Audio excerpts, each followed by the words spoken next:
Thank you so much for joining me for this session of Dr. Plotzker's Mind. I try to have guests periodically, and in the last year or so, I've done a pretty good job incorporating some new people into my Shabbos table. The next guest um, is anticipated in about 10 days. It's a person who's been to my Shabbos table a few times before. In fact, probably my closest friend other than my wife.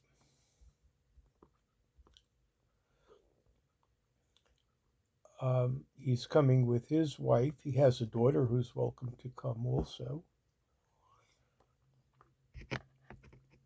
Guests are the expression of what I think is not my last hobby, but my most enjoyable hobby, and that is creating in my kitchen. I start a couple of weeks in advance, and it's really an enjoyable thing to do, both the planning and the execution. I have basically 9 categories of things to prepare. Uh, Shabbos dinner starts with Kiddush and Motzi. Then we have a first course. For Thanksgiving, I will have an appetizer and a soup. Same with Pesach, where the um, edibles are partially defined. But for Shabbos, it's either an appetizer or a soup. And more recently, I've been doing soup. Then there's a salad, usually one with a dominant vegetable. I tend to stay away from bean salads and potato salads because that's going to be incorporated someplace else. The entree is usually a meat, and in recent years, it's been poultry. Kosher beef is a little difficult to come by. It's rather expensive. And only ground beef and cubes are readily available. The roasts are hit and miss. I haven't seen a prime rib in a long time. The briskets come out around Passover, at least the full brisket. The flat end I can get periodically. So I find poultry to be more suitable. A half turkey breast is very simple to prepare. Just oil it, season it, and stick it in the oven for an hour and a half. Chicken is a little bit more challenging. I have a couple of whole chickens that get roasted. I've made tabyit, which is a chicken with rice that is slow cooked. It is a challenge to make, a nuisance to make, absolutely wonderful. It's of Iraqi origin, but to do it, I really need all day. And with Osher Institute classes on Friday, I don't really have all day. So it could either be a whole roasted chicken or chicken parts. Chicken parts are very versatile. I like making chicken cacciatore. It has the right number of steps. And Dora Wat, which is an Ethiopian chicken. And there are really endless recipes for cut up chicken. I've made Iraqi spice chicken. It's one of those versatile items that's easy to come by. Uh, there's always a starch with it. I have a fondness for kugel. Kugel is a pudding or kind of a conglomeration of a starch, which could be rice, matzah, especially on Passover,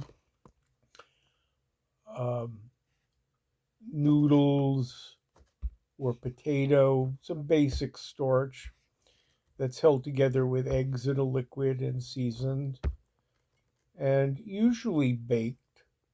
I have some recipes where it is not baked, it is um, simmered in chicken broth, but usually it is baked. There's a vegetable.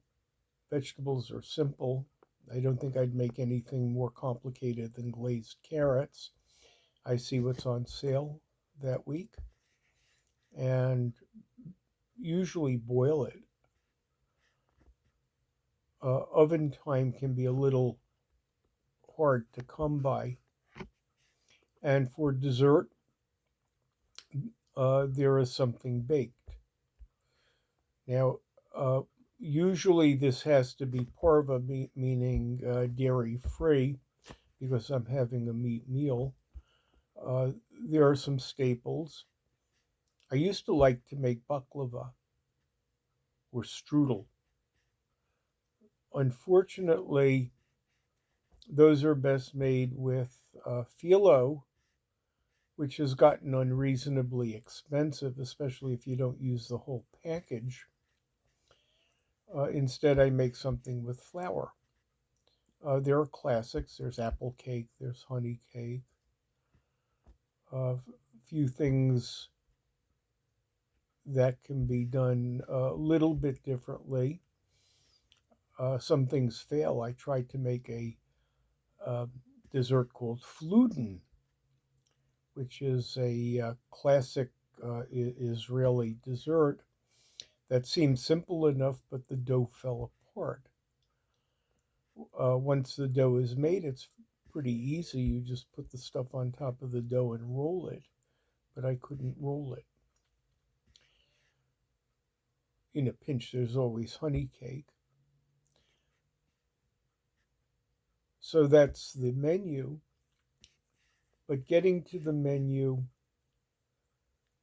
uh, is more of a challenge. I have a big cookbook collection. I've been amassing cookbooks uh, probably since I had my first job and first income. And in addition to the recipes, uh, the kosher ones in particular have readable text and educational text.